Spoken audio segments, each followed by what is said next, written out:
Yo es otro todavía, a 150 años de una temporada en el infierno, por Sergio J. Monreal. Wild child, full of grace, savior of the human race, your cruel face.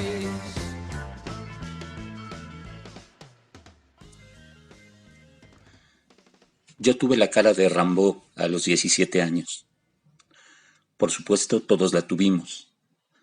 Parte del poder irredento, inagotablemente renovado, propio del niño caminante y su leyenda eterna, tiene que ver justo con su capacidad para enunciar de manera tan amplia como literal lo que cada ser humano es o debería tener derecho de ser a los 17 años. Ese fulgor, esa inocencia conmovida por su propio efímero espectáculo, esa limpia y tajante arbitrariedad, esa cruel y sagrada intransigencia. Pero es que yo, además, sin que hubiese necesidad de ningún género de utilería, ningún calculado recurso de peluquería, ninguna forzada gesticulación, desde mis ojos de entonces sentía por completo legítimo reclamar como propios los rasgos de la cara de Rimbaud, según han llegado hasta nosotros en su fotografía más célebre, reproducida y reinterpretada hasta la saciedad por legiones de devotos. No vaya a pensarse que desde aquí, desde mi sitio actual, desde mi irreparable yo es otro consumado respecto de quien haya podido ser en aquella remotísima edad, aliento algún tipo de petulancia jactanciosa en torno de semejante asunto. Reviso mis escasas fotos correspondientes a aquellos años, las contrasto con las todavía más escasas que ha legado para nosotros el arcangélico Jean Nicolas Arthur, y llego a la conclusión de que en realidad no nos parecíamos en nada. Se trata de dos fisonomías por completo divergentes, a las que en caso de que, con un poco de buena voluntad, cupiera establecerle cierto remoto parentesco, sería en virtud de la desgastada calidad de las imágenes y de la flagrante adolescencia de los personajes ahí aludidos. Cada una de las prendas recobradas de la navegación de barco ebrio que fue la existencia de Rimbaud posee su propia mitología, su propia carga de elocuentes correspondencias como parte de un zodiaco siempre renovado. No importa si se trata del objeto más humilde, mundano e insignificante. Desde los bártulos de infancia que pueda conservar la casa museo de su natal Charleville, hasta los enseres que dejó tras de sí al abandonar Harar, en eso que hoy llamamos Etiopía, durante su postrer peregrinación de mercader baldado, camino de la amputación y de la muerte. Con cuán subrayada razón no aplicará dicha norma, tratándose de la imagen del poeta adolescente que ha quedado eternizada de modo más perdurable en la retina mayoritaria de la memoria global. Esa instantánea captada por el fotógrafo Étienne Carjat durante una sesión que debe situarse entre octubre de 1871 y marzo de 1872. Estamos en los días de la tercera o cuarta estancia parisina de Rimbaud, dependiendo si aceptamos o no que haya alcanzado a recalar en la capital francesa durante los días de la Comuna. Es el viaje que marca a fuego, carne y sangre su encuentro con Paul Verlaine. Carjat pertenecía al círculo de amistades de este último, y era no solo fotógrafo, sino aspirante a poeta. Como resulta consustancial a la vasta genealogía que va de las postales de estudio a las selfies con teléfono celular, poco hay de accidental, espontáneo y natural en la imagen que captó.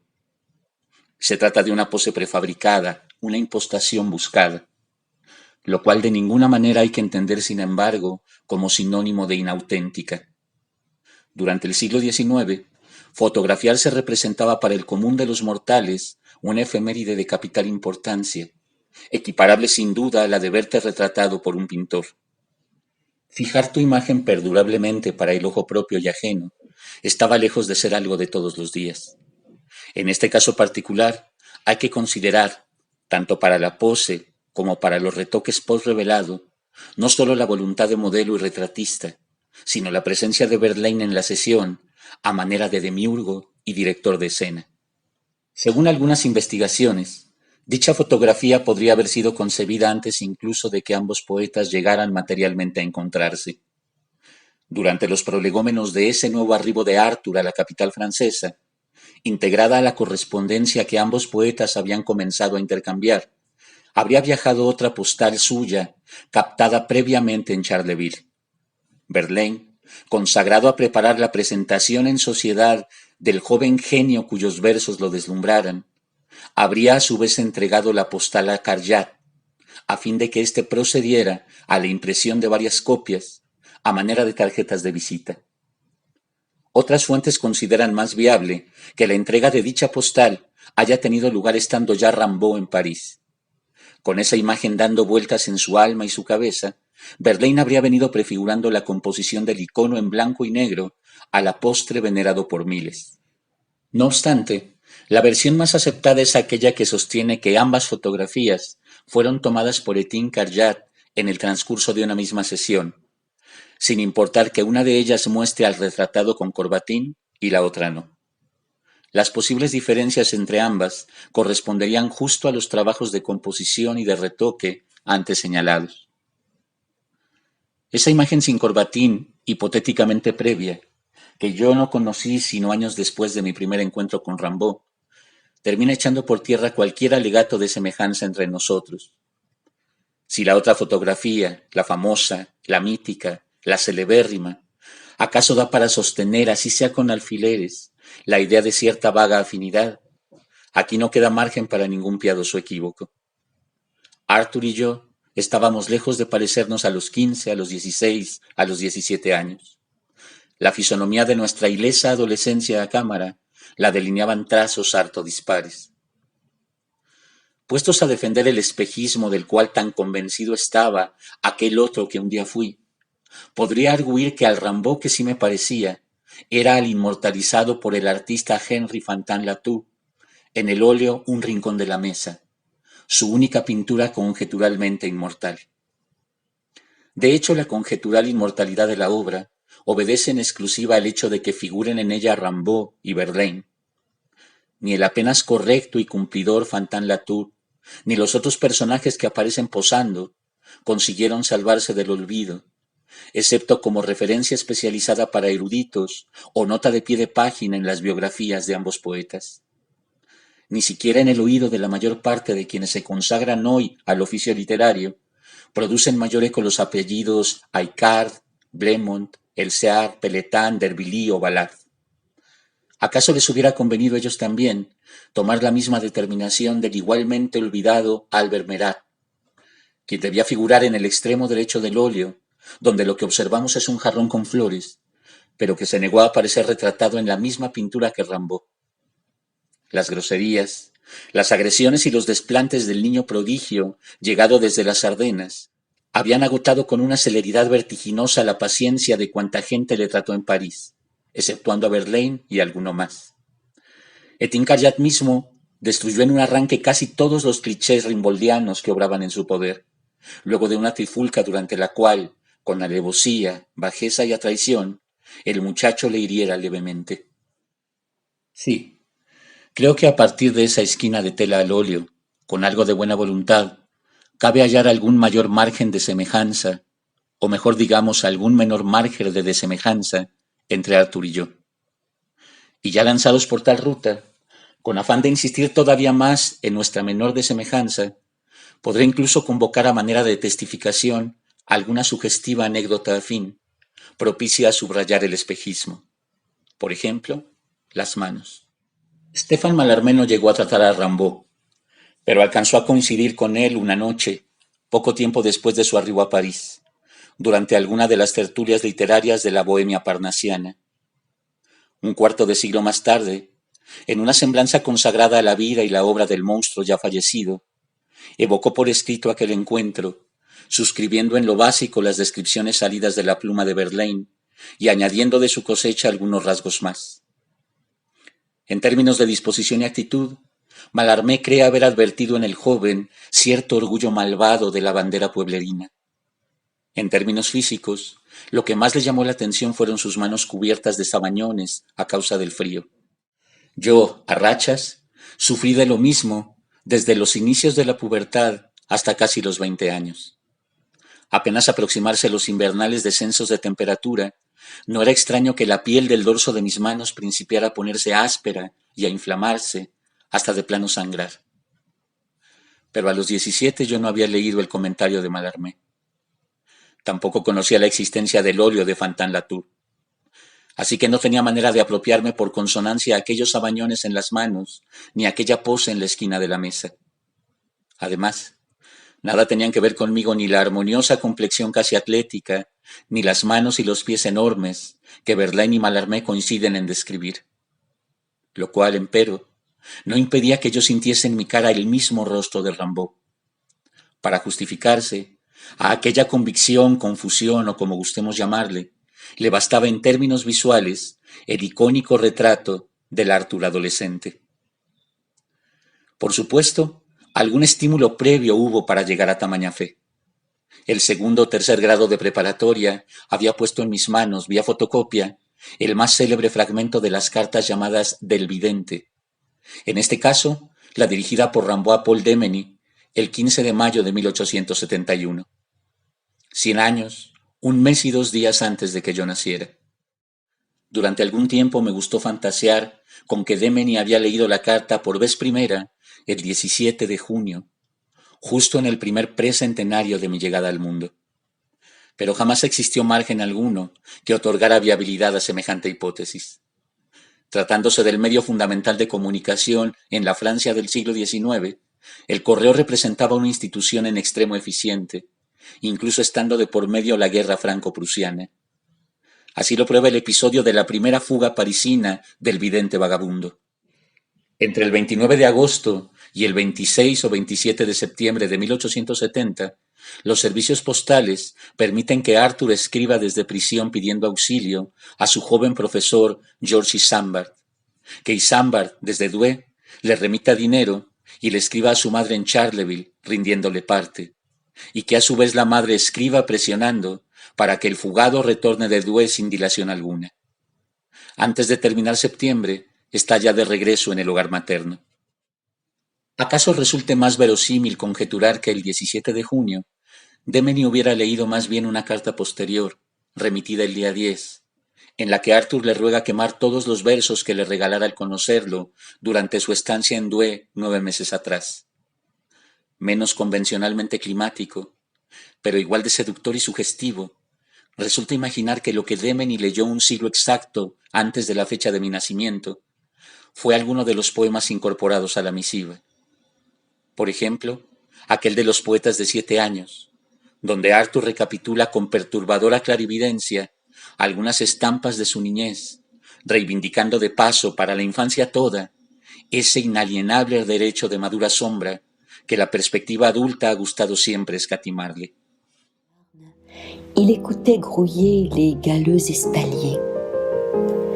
Pitié, ces enfants seuls étaient ces familiers qui, chétifs, front nu, œil déteignant sur la joue, cachant de maigres doigts jaunes et noirs de boue, sous des habits puant la foire et tout vieillots, conversaient avec la douceur des idiots.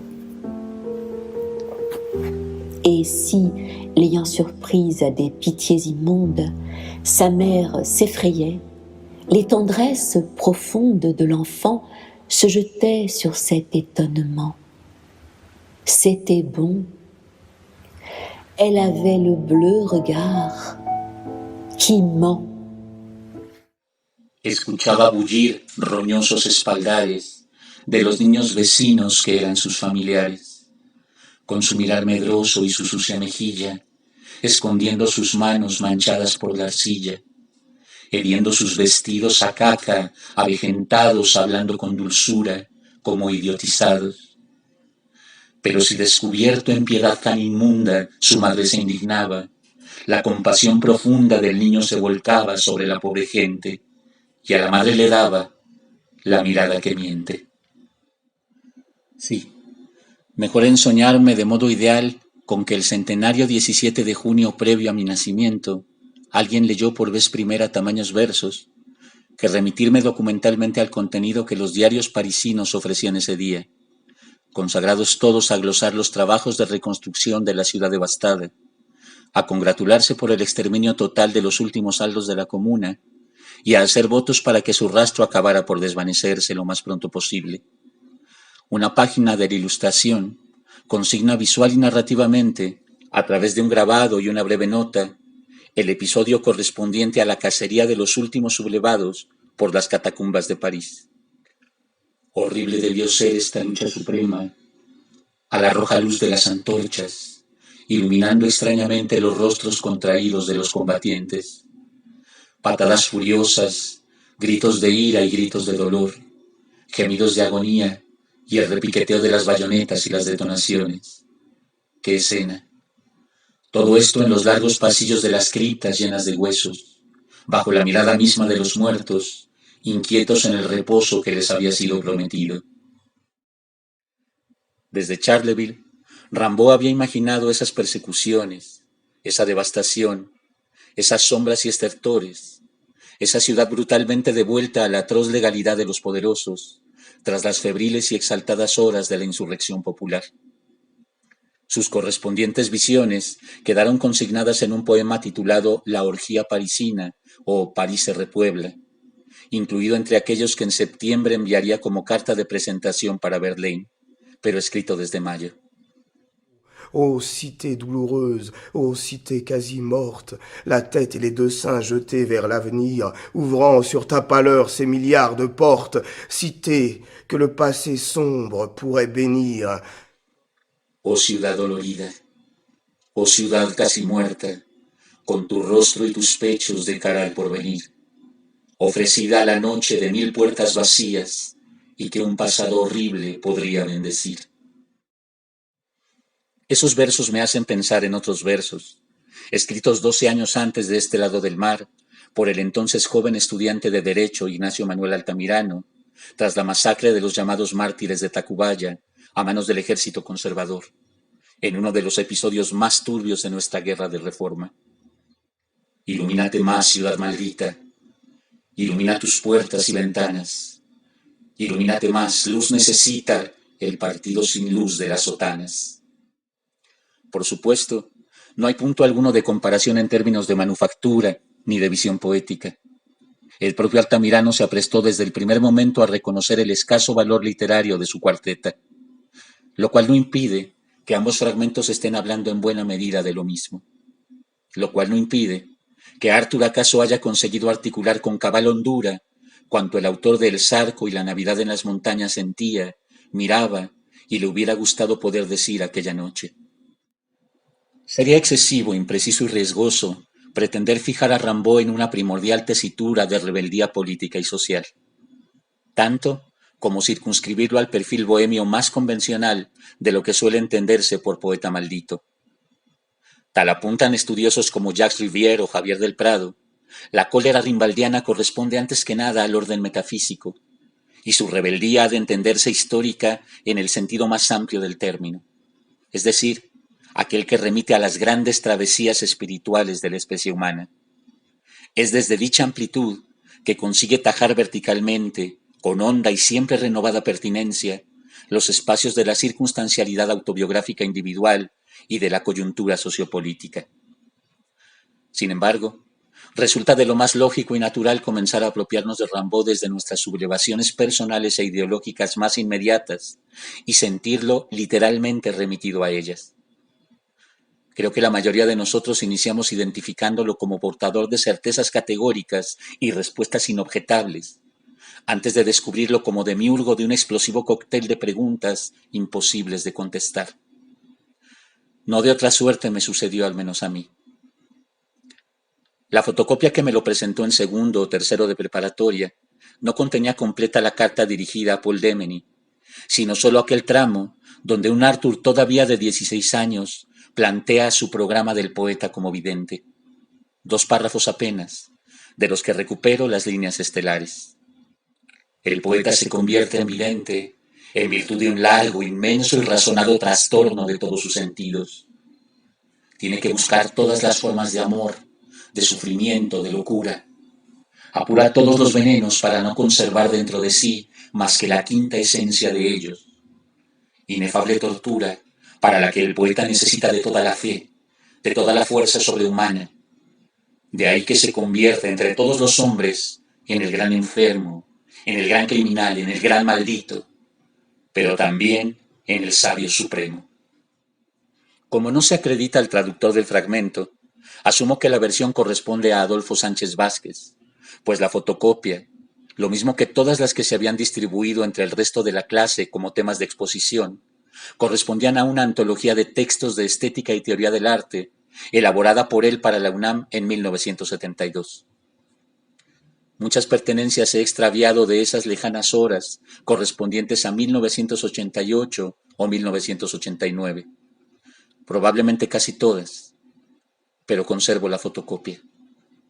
Y puedo recobrar puntualmente en mis labios el sabor que me produjo leer aquello, aunque no conserve recuerdo alguno de lo que haya podido decir el día que me tocó exponer. Lo mismo que tantos otros seres humanos antes de mí, asumí que aquella era de alguna suerte mi divisa, que ahí estaba hablándose en igual proporción de lo que ya era, de lo que estaba por ser. A estas alturas de la vida, me hallo en condiciones de discernir lo que tantos estudiosos señalan, que las espectaculares frases vueltas proclama, correspondientes a las llamadas cartas del vidente, solo sugieren su cabal sentido cuando se les remite al contexto general de cuanto se dice en las restantes líneas de las misivas de que forman parte. Apropiárnoslas fragmentariamente constituye una descolocación y un abuso.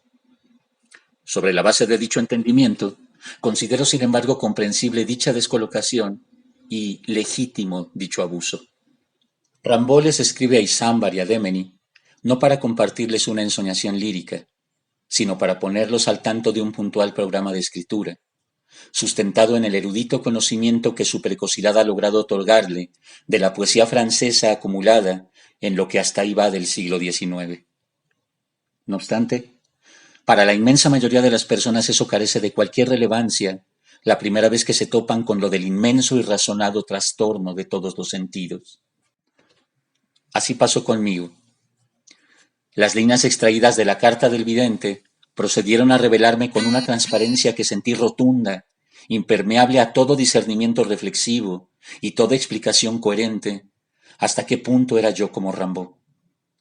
Cada vez que releía el contenido de la fotocopia, acicateado ya por el dato de que lo había redactado alguien de mi misma edad, más me convencía de nuestra condición de almas gemelas. En idéntica proporción a cualquier alma que acabe de cumplir 17 años y sienta arrebatársele el pecho por el vértigo de lo innombrable, siente en sus venas encendérsele la sangre ante la expectativa del camino, sienta nublársele los ojos por el perfil enceguecedor con que el horizonte da a infundir a la distancia la intuición del demonio y la intuición de Dios. Cuán devastador no habrá sido el efecto cuando, advirtiendo el entusiasta interés que aquella fotocopia había despertado en mí, alguien me puso en las manos Una temporada en el infierno. La versión de Marco Antonio Campos, en su primera edición dentro de la serie La nave de los locos, de Premiá. Cubierta blanca con letras negras y rojas. En portada, una también famosa litografía retrato de Rimbaud, salida de la mano de Pablo Picasso en 1960. Pero sobre todo, el rostro del poeta adolescente, ya no recuerdo si en la portadilla o en la contraportada, emplazándome al irresistible engaño de sentir que lo que tenía delante era la superficie de un espejo.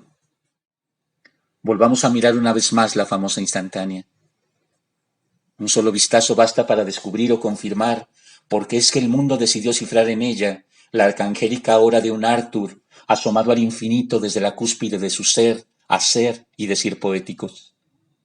Le resta ahí por acometer todavía iluminaciones y una temporada en el infierno, según el orden con que el estudioso en turno decida disponerlas como su última o penúltima obra escrita. Es decir, le resta la escritura de lo que hay que identificar como el pasaje más arduo e influyente de toda su poesía. Pero se encuentra ya prácticamente listo para encarar la senda que, de la mano de Verlaine, habrá de conducirle a faenas tales, en plena disponibilidad de potencias y atributos. Toda la galería de cofrades parnasianos y sutistas lo había recibido con entusiasmo a su llegada a París, aun cuando dicho favor fuera a durar muy poco.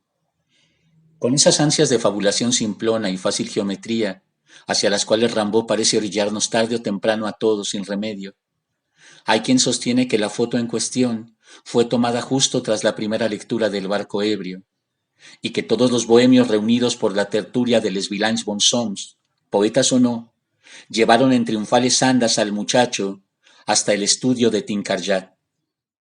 La estampa resulta tan convencionalmente cinematográfica, tan artificiosamente pintoresca, tan mandada a hacer para serie de época en plataforma de streaming, que ni siquiera merece la pena detenernos en ella. Aunque no deja de tentar a la curiosidad envidiosa, imaginarnos parte del auditorio que escuchó aquellos versos entonces recientísimos. Je sais les cieux crevant en éclairs, et les trombes, et les ressacs, et les courants.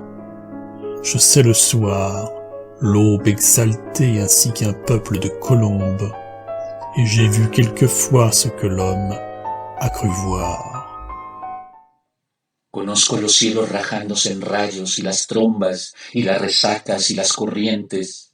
Conozco la noche, el alba exaltada como un pueblo de palomas, y a veces he visto lo que el hombre creyó ver. ¿Qué era aquello que el hombre creía haber visto y que el poeta adolescente previo a las iluminaciones y a la temporada en el infierno aseveraba ver de verdad, así fuera solo ocasionalmente? El Barco Ebrio parece proponer en principio la épica filibustera de un marino en ciernes, que no necesitara haber estado ante el océano para presentirlo y reclamarlo como propio en toda su ingobernable hondura. Sin embargo, hacia el final del poema, el precio a pagar por ese viaje fuera de cualquier ruta conocida sugiere apuntar primero sin remedio hacia la aniquilación, para enseguida proponer una conformidad plena con el charco doméstico, aquel a donde mira sus naves de papel quien jamás ha salido ni saldrá del hogar infantil. Mais, vrai, j'ai trop pleuré. Les aubes sont navrantes. Toute lune est atroce et tout soleil amer. L'âcre amour m'a gonflé de torpeurs enivrantes. Oh, que ma quille éclate!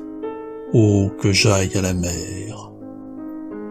Si je désire une eau d'Europe, c'est la flache noire et froide où vers le crépuscule embaumé, un enfant accroupi plein de tristesse lâche un bateau frêle comme un papillon de mai. Mas cierto, he llorado atrozmente. Las albas son desgarradoras. Toda luna es atroz y todo sol amargo. El acre amor me colmó de enervantes modorras. Oh, que estalle mi quilla. Oh, que yo vaya al mar. Si quiero agua de Europa, es la negra y fría de la charca en la que hacia el crepúsculo fragante un niño en cuclillas deja caer con tristeza infinita un barquito tan frágil como una mariposa de mayo. Si algo perturba, desespera y fascina de Rimbaud, es la invicta simetría con que acaba por descentrar toda sentencia abusivamente categórica dirigida hacia cualquier tramo de su obra o hacia cualquiera de las personas que haya podido ser. Sin ir más lejos, yo aquí me he encaminado desde la primera palabra en dirección a las potenciales semejanzas que a mis 17 años pudiera haber habido entre nosotros. En función de ese empeño, a lo largo de las semanas que invertí preparando este homenaje, me afané por recobrar a través de fotografías y de recuerdos ese rostro sagrado que solo se tiene a los 17. Siendo que ese rostro sagrado que solo se tiene a los 17 no cesaba de asomar día tras día en mi entorno vital más inmediato. Por ejemplo, en las caras de quienes concurren a las clases de preparatoria que imparto, y ante las cuales devengo ya no Arthur Rimbaud, sino Georges Sambard, profesor literario de provincias, a la devota estela de un barco que en una de esas seré el primero en distinguir. O por ejemplo, en mi hijo.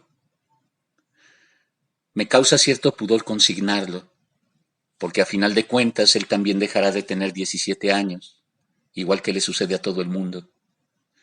Y reducir aquí a palabra escrita ese plazo tan íntimo se me antoja de pronto la más intolerable de las intromisiones, sin importar con cuánta buena intención suponga perpetrarla.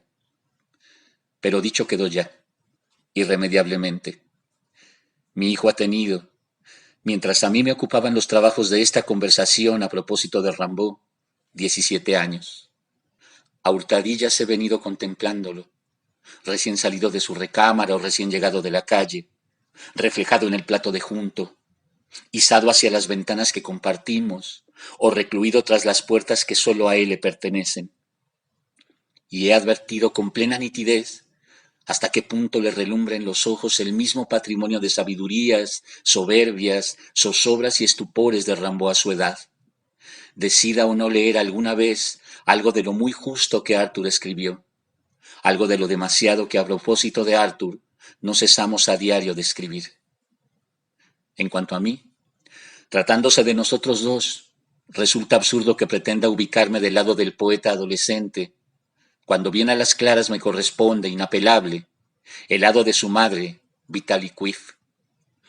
Lo cual no implica, por supuesto, que deba yo habitar ese lado de la misma manera en que ella lo habitó. Dentro del sistema planetario que es el mito Rimbaud, Vitaly amerita y posee su propia mitología particular. Con 4 hijos a cuestas, prefirió declararse oficialmente viuda antes que aceptarse públicamente abandonada. Según el humorismo de no pocos comentaristas, su marido habría huido para refugiarse en el ejército, buscando algo menos de rigidez disciplinaria y sequedad castrense. Devota, intransigente, avara, por completo incompetente hasta donde se sabe para lo que el sentido común dicta en materia de maternal ternura. Sin más horizonte de miras que el culto a Dios, la preservación del buen nombre familiar y la severa vigilancia de su patrimonio. En general, la mirada que suele dedicársele oscila todavía entre la franca animadversión y la condescendencia burlona, aun cuando se entienda que sin ella, sin la tenaz oposición a cuanto ella representaba, sin la imantada fuerza de repelencia y atracción que el nido por ella custodiado ejerció hasta el final en el hijo pródigo, Arthur Rimbaud no habría sido Arthur Rimbaud.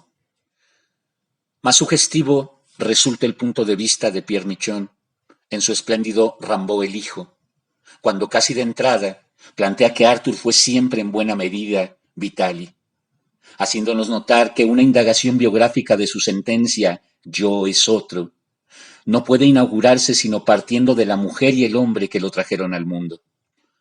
Porque sí, Arthur fue también ese gris capitán ausente, trasladado sin cesar de una guarnición a otra, pionero involuntario en las artes del desarraigo itinerante, segunda vocación de su hijo, a la cual se consagraría por entero apenas abandonarla de poeta. Arthur es también, sin duda, ese sostenido afán por aprender la estela paterna a partir de las escasas prendas que el padre dejó al marcharse. Igual que el capitán Frédéric Rimbaud, Arthur jamás dejará de huir de Charleville. Igual que Vitaly Cuif, viuda de Rimbaud, Arthur jamás conseguirá alejarse de Charleville, sin importar los miles de kilómetros que ponga de por medio.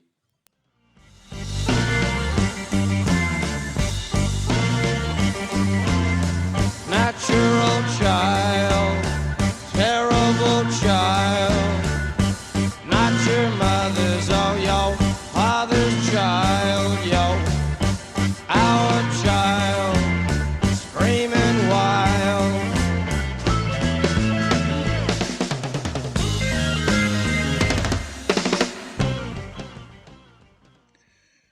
Si aceptamos que tener la cara de la viuda Vitaly o tener la cara del capitán Frédéric constituyen legítimas modalidades de tener la cara de Rimbaud, comenzaremos a entender que cualquiera pueda tener la cara de Rimbaud a la edad que sea.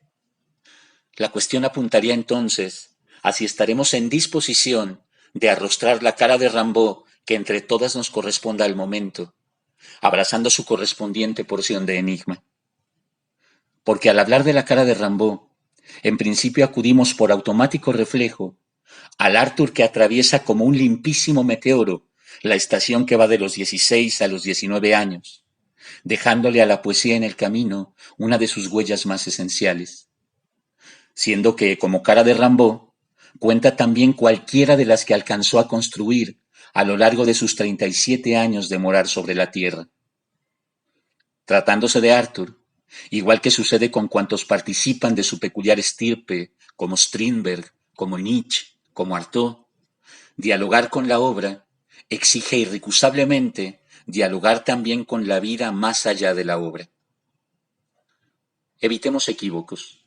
Debidamente acotado, el conocimiento de las efemérides personales de cualquier escritor puede resultar de provecho para enriquecer y ampliar la lectura de sus trabajos literarios.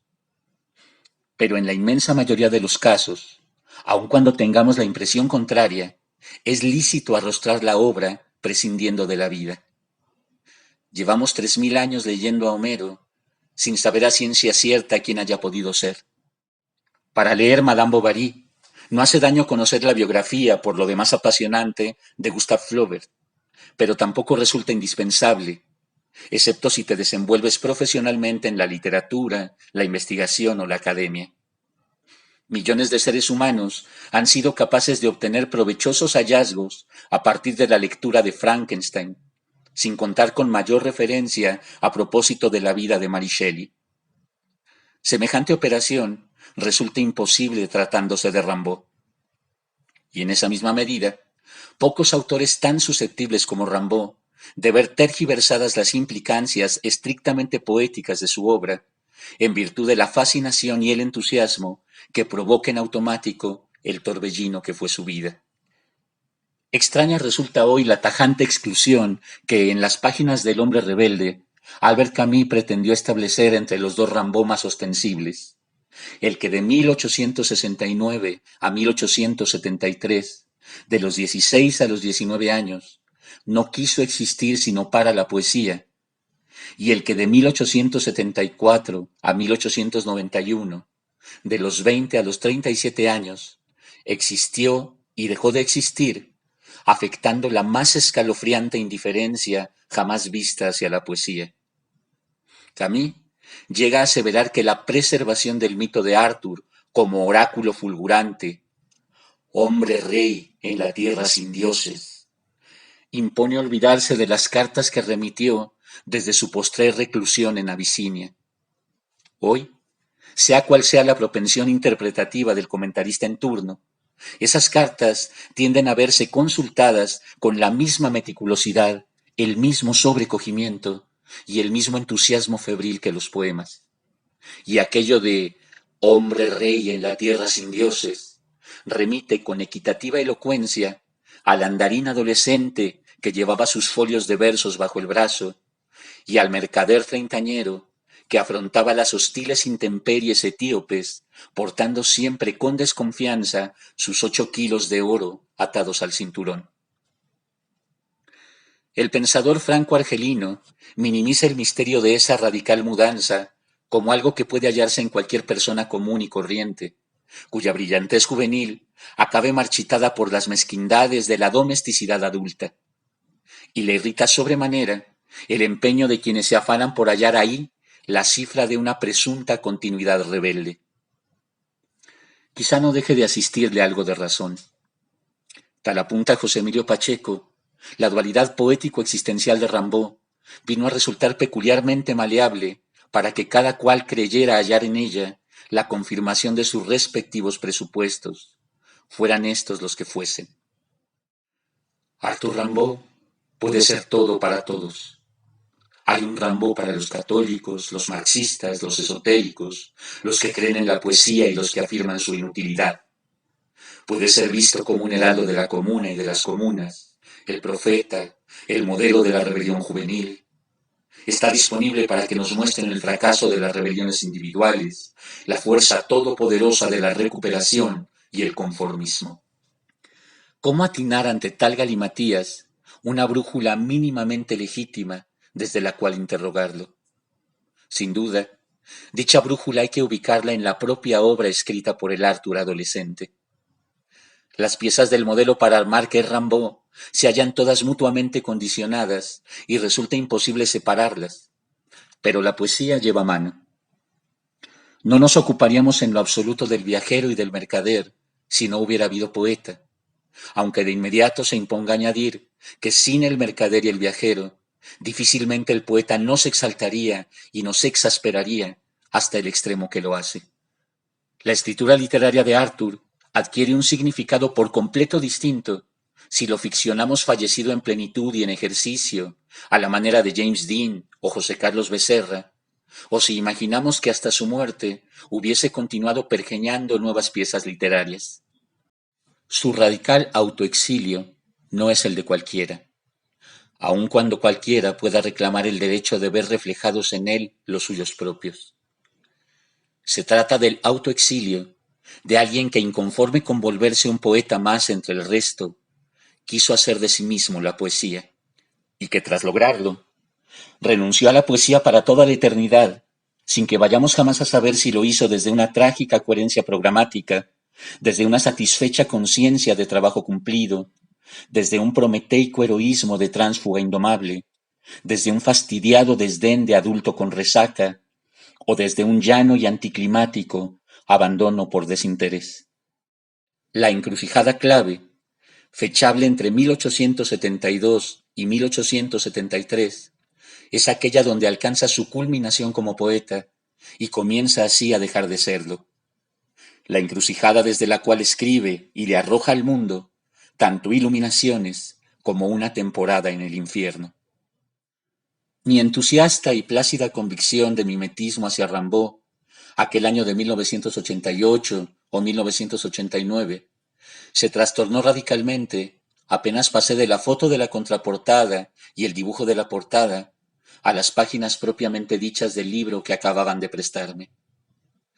Un trastorno de todos los sentidos en sentido estricto, naufragando en el cual sentía no comprender absolutamente nada. No es que me haya dado por vencido de inmediato. Leí con obcecación, leí con furia, leí embistiendo línea tras línea cada palabra. Y mientras así leía, no cesaba de experimentar la desoladora impresión de que lo ahí clamado iba transmutándose ora inexpugnable fortaleza, ora bosque plagado de sombríos señuelos propicios solo al extravío, ora neblina en alta mar, encegueciéndome con la más insoportable mansedumbre, ora relámpago incapaz de iluminar durante plazo suficiente. El prólogo no aclaraba mayor cosa, no explicaba confortablemente el libro, como suelen hacer los prólogos, como suponía yo que debían hacer los prólogos. Ni siquiera la versión de la carta del vidente incluida en las páginas finales me gustó. Prefería la de mi fotocopia escolar.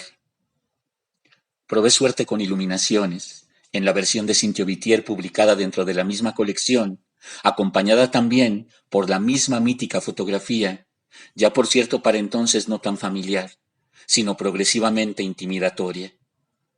No mejoró la cosa. Si todo aquello había sido escrito por alguien de mi misma edad, que tenía mi misma cara, ¿cómo era posible que no estuviese yo entendiendo nada? Aquel yo igual a mí resultaba de súbito un otro radical, en quien no conseguía reconocerme por ningún lado. Maldije mi incapacidad, mi insuficiencia, mi carencia de lecturas complementarias capaces de contextualizar todo aquello. Maldije mi íntima, certera sospecha de que en realidad no había, ni habría nunca, lecturas complementarias capaces de contextualizarme a cabalidad todo aquello. Y desistí de Rimbaud. Creí, ingenuamente, que era posible desistir. Abismado en mi rabia o mi rabieta, no tenía manera de advertir que aquel primer escarceo, aquella primera colisión, aquel primer atisbo, acababa de grabar en mí imágenes, pasajes y frases que se quedarían de manera perdurable, como sólo pueden hacerlo cuantas pertenecen a nuestro respectivo repertorio de páginas fundamentales. Hoy acumulo ya el suficiente camino recorrido, las suficientes reincidencias cíclicas en la patria Rimbaud, si es que no resulta ilícito llamarle patria a tamaña intemperie, como para reconocer que, en efecto, las referencias ayudan. Una de las licencias más equívocas al abordar iluminaciones o una temporada en el infierno es aquella que pretende remitirlas a la total arbitrariedad interpretativa, a la imposibilidad de cualquier sentido identificable. Sin embargo, Reincidencias y Camino Andado han servido sobre todo para revelarme hasta qué punto mi lectura adolescente fue puntual, certera, compartida. Casi nadie entiende gran cosa. Quienes de verdad entienden, comienzan antes que nada por confiarnos que tampoco entienden del todo, que nadie podrá nunca entender del todo, sin que eso nos excuse del deber de intentarlo, igual que sucede con el amor, con lo sagrado, con la muerte.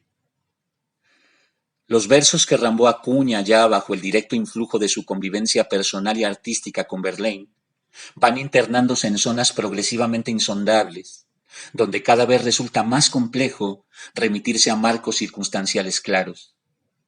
Estudiosos y ediciones críticas son profusos y exhaustivos, mientras se trata de glosar los poemas nítidamente autobiográficos, las incendiarias expansiones a favor de la comuna, las implacables pullas contra la fauna pía y pequeño burguesa de Charleville, o las polémicas oscilaciones del vidente en ciernes entre piedad pagana o impiedad cristiana. Pero se vuelven lacónicos y escuetos apenas les llega el turno de afrontar piezas como Fiestas de la Paciencia, Fiestas del Hambre o Miguel y Cristina. Voilà 1000 loups, 1000 graines sauvages, qu'emporte, non sans aimer les liserons, cette religieuse après-midi d'orage sur l'Europe ancienne où s'enhardiront. Après, le clair de lune, partout la lande, rougir leur front aux cieux noirs. Les guerriers chevauchent lentement leurs pâles coursiers. Les cailloux sonnent sous cette fière bande. He ahí 1000 lobos, 1000 granos salvajes que se llevan, no sin querer, las enredaderas. Esta religiosa tarde de tormenta sobre la Europa antigua, donde 100 hordas irán.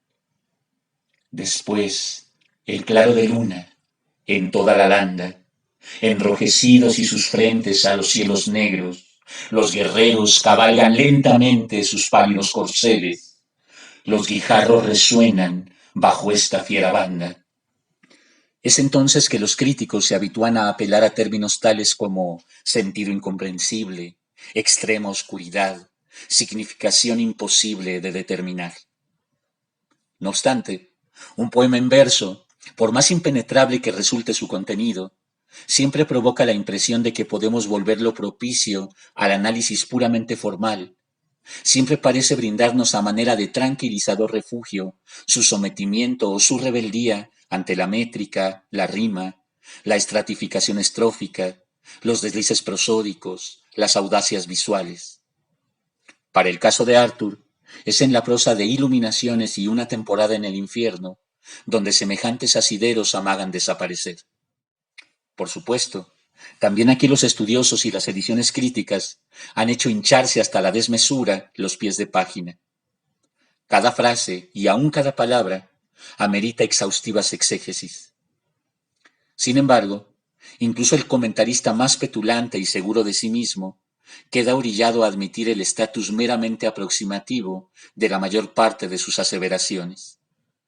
Tratándose de esas dos obras de cierre, estación tras estación, procedemos a experimentar aquí y allá multitud de relampagueantes atisbos, donde la revelación se sugiere a punto de sobrevenir como un diluvio de luz, y al instante que sigue se hurta herméticamente esquiva tras un velo de tiniebla. Y es así que pasamos a descubrirnos por fin calzados a pie juntillas en los mismos zapatos del niño navegante, aquel que sobre la cubierta del barco ebrio manifestaba haber visto a veces lo que el hombre apenas creyó ver. Solo que el niño ha cambiado. Se ha convertido ya en ese otro que anunciara la carta del vidente. A diferencia de nosotros, él ya no ve de forma ocasional sino sostenida. ¿Pero qué es lo que ve? Es esta crucial pregunta la que cifra el obsesivo debate en torno a cuál debe ser considerada la obra final. ¿Cuál es el pórtico de salida para la fulgurante travesía poética que Arthur cristaliza entre los 16 y los 19 años. Sentidos disímiles al interpretar tanto su vida como su obra, resultan de disponer como punto de arranque para su abismal silencio, para su rotundo abandono de toda escritura literaria, a la temporada o a las iluminaciones. Si, como lo considera entre otros Marco Antonio Campos, leemos en Iluminaciones la culminación de la travesía, una temporada en el infierno deviene etapa, asunción preparatoria, tránsito iniciático, crisis de fe capaz de poner en entredicho a la poesía y a la evidencia, pero en último término, favorable o siquiera propicia a la reafirmación del poeta como vidente. Execración contra una cierta forma de hacer poesía, pero no contra la poesía en tanto tal. A partir de ahí, el ulterior silencio de Rimbaud, sin menoscabo de su impenetrabilidad enigmática, tolera bien el extremo de poder considerarlo dentro de las coordenadas propias de lo poético. Dolorosamente ensanchadas, sí, pero no rotas. Rimbaud no supo quizá, dice Campos, pero lo vivió íntegramente, que la acción es la poesía no escrita. Si, por el contrario, como lo considera entre otros Octavio Paz, tomamos por colofón a una temporada en el infierno, la perspectiva se trastoca enteramente. Rimbaud había comenzado por apropiarse, desde el virtuosismo genial, todas las modalidades de manufactura poética conocidas. Luego había establecido como eje para la auténtica poesía, distinguiéndola de la llana confección de poemas, a la evidencia, acaso definible como la búsqueda de la experiencia sagrada en un mundo ya sin dioses. La famosa carta de mayo de 1871 a Démeny reconoce inconscientes atisbos de evidencia en varios de los protagonistas del romanticismo francés, pero solo identifica como auténtico vidente, el primero de todos, a Baudelaire, si bien lamentando el enclaustramiento de sus potencias visionarias en la voluntad estetizante y las caducas formas del pasado. Las invenciones de lo desconocido reclaman nuevas formas, sentencia. Iluminaciones sería la culminación de esa aventura por aprender lo desconocido desde formas por completo nuevas. La alquimia del verbo, obrando el prodigio de que la poesía ya no siguiera más el pulso rítmico de la acción humana, sino se erigiera en su oráculo, anticipo y guía. Una temporada en el infierno procede a escarnecer la noción de vidente, a mofarse de la alquimia del verbo y a abjurar por entero de la poesía. Rimbaud acomete el más radical ejercicio de autocrítica que poeta alguno haya llevado a cabo jamás sobre su obra, porque lo materializa desde la propia escritura poética y porque no se limita a identificar el mayor o menor logro de sus tentativas, sino a cuestionar desde los cimientos el sentido espiritual más profundo de dichas tentativas. Cuando ya casi para rematar profiere su celebérrimo «hay que ser absolutamente modernos», no está enunciando un deseo, ni delineando un nuevo programa, está rindiendo puntual cuenta de los trabajos consumados. Porque el demonio de la modernidad es el demonio de la crítica, la sostenida crisis, el inacabable cuestionamiento de lo que es, pero sobre todo de lo que se es. El ciclo iniciado por la carta del vidente a través de su yo es otro, se ha cumplido aquí en una modalidad por entero distinta. Seguir la divisa con íntegra fidelidad hasta las últimas consecuencias ha proyectado a su artífice no hacia otros modos de ser poeta, sino hacia una extrema otredad más allá de los poetas. Al internarse en la edad adulta, el adolescente que consiguió encarnar la poesía se transmutará y fijará hombre situado en el reverso extremo de toda poesía. Eso, insistamos, si una temporada en el infierno representa el final del viaje.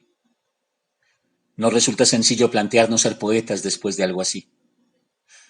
Se comprenderá, supongo, el diligente, desesperado empeño de no pocas almas por rastrear cuantas pruebas sean precisas a fin de legitimar la hipótesis contraria.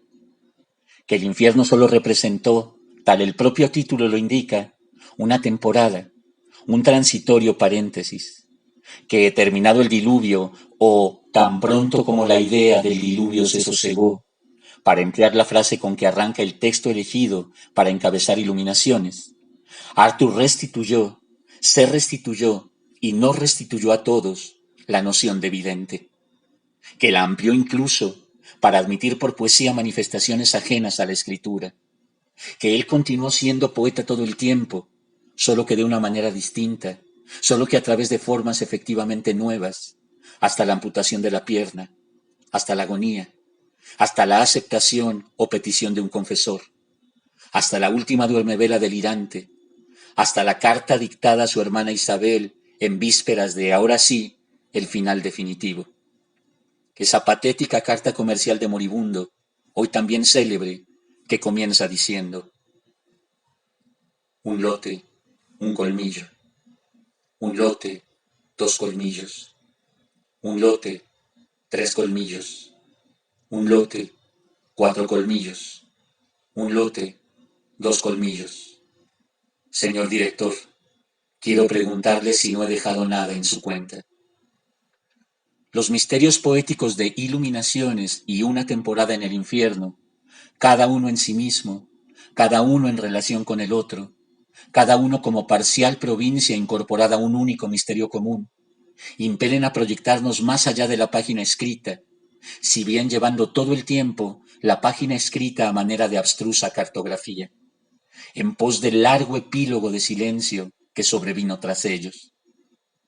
Por eso todo feligrés del culto Rimbaud acaba persiguiendo febril la estela de ese Jean-Nicolas Arthur, que a partir de 1894 va alejándose de la poesía paso tras paso, kilómetro a kilómetro, de Inglaterra a Alemania, de Viena a Milán, de Marsella a Chipre, de Java a Alejandría, hasta su postrer enclaustramiento en la brutal intemperie abisinia, al oriente de África. En un momento dado, los rastros, la correspondencia, los testimonios, ya no conservan ningún rastro del poeta adolescente, ni la menor alusión, excepto alguna breve y desdeñosa respuesta a la curiosidad de esporádicos terceros. Como si de manera literal, devenido personaje de novela gótica, efectivamente se hubiera convertido en otro. Vicente Quirarte equipara su excluyente dualidad a la del Dr. Jekyll y Mr. Hyde. Las más recientes generaciones la comprenderán mejor a través de Batman y Bruce Wayne, o de Bruce Banner y Hulk. Pero quizá lo más importante aquí sea la generalizada convicción de que esclarecer desde dónde cesó Arthur de decir solo resultaría posible entendiendo desde dónde se habituó a callar. Las fechas por sí mismas nada esclarecen. Quienes reivindican como última obra a Iluminaciones gustan apelar al hecho casi seguro de que varias de las piezas que integran el conjunto son posteriores a la publicación de la temporada en octubre de 1873. Los más audaces llegan a postular para alguna de ellas fecha tan tardía como inicios de 1875, previo a su último encuentro con Verlaine en Stuttgart. Quienes reivindican como última obra a Una temporada en el infierno suelen hacer notar que, mientras ésta constituye en efecto un volumen propiamente dicho, concebido, acometido y enviado a la imprenta por su autor, nada prueba que hubiera tenido un plan análogo para Iluminaciones, cuya compilación, cuyo ordenamiento y hasta cuyo título quedaron definidos a posteriori, siguiendo criterios de Verlaine, no de Rimbaud, ocupado ya para entonces en menesteres muy ajenos a los literarios. Deslindándose de minucias circunstanciales y anecdóticas, señala al respecto Octavio Paz: si se piensa que los poemas de Rimbaud constituyen una obra, si son un todo y no una colección de textos dispersos, Una temporada en el infierno es posterior a las Iluminaciones, aunque algunos de estos hayan sido escritos después. La polémica, empero, no tendrá fin, dado que hasta 1901 la primera edición de la temporada mantiene olvidados 495 de sus 500 ejemplares en la imprenta belga que se hizo cargo del tiraje. Ambas obras hacen su presentación pública prácticamente de la mano, cuando entre mayo y septiembre de 1886 aparecen en la publicación simbolista La Vogue. Puede que haya resultado mejor así, y que la opinión más sensata sea la de Camus cuando asevera que Rimbaud concibió la temporada y las iluminaciones al mismo tiempo. Si las escribió una después de otra, las sufrió en el mismo momento. Esa contradicción que lo mataba era su verdadero genio. En cualquier caso, escribir poesía, elegir permanencia en el más acá de la poesía, a partir de ahí ha sido primordialmente, lo advirtamos o no, seamos conscientes o inconscientes de ello, dialogar con esa contradicción.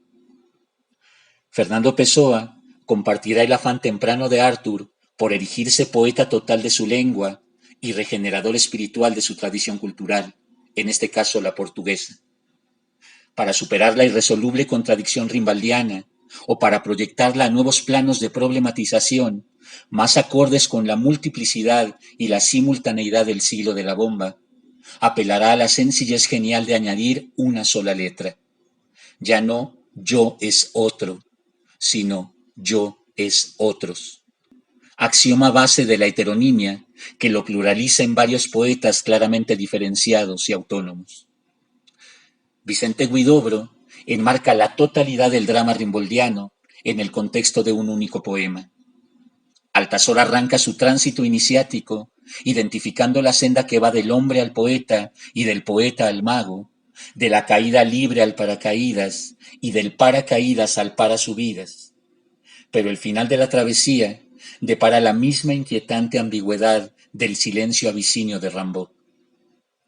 Son las onomatopeyas del canto séptimo de Altazor, la ansiada nueva lengua, la enunciación que consigue recobrar su potestad chamánica tras situarse más allá de todas las significaciones conocidas, o se trata solo de los balbuceos idiotas de otro más que se quedó en el viaje. Seguir enlistando engrosaría rápidamente un catálogo contrario al decoro y a la extensión propia de una conferencia. Me limitaré, pues, a concluir con un último ejemplo, un ejemplo mexicano.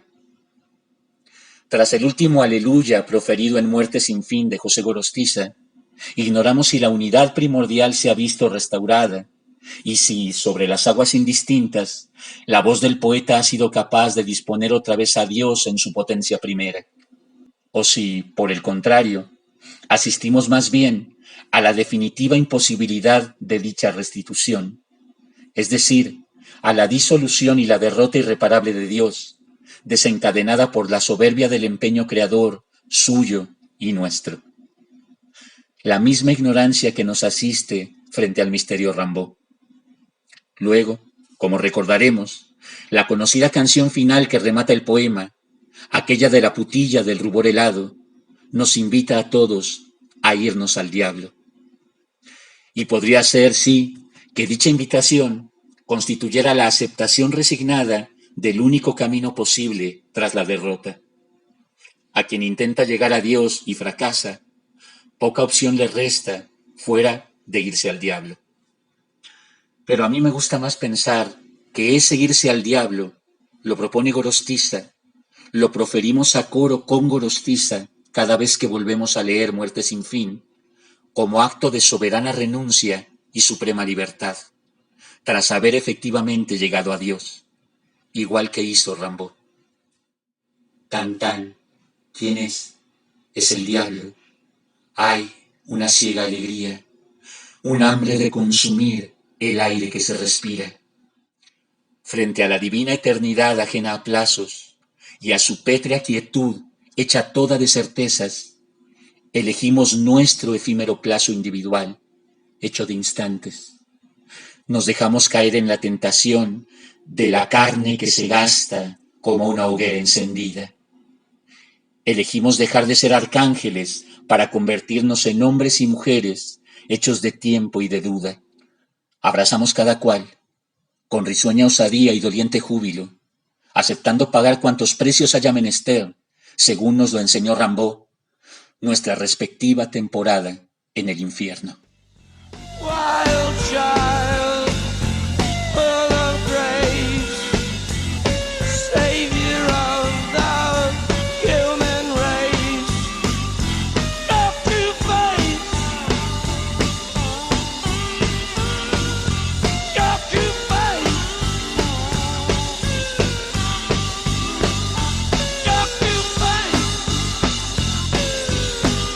Remember when we were in Africa?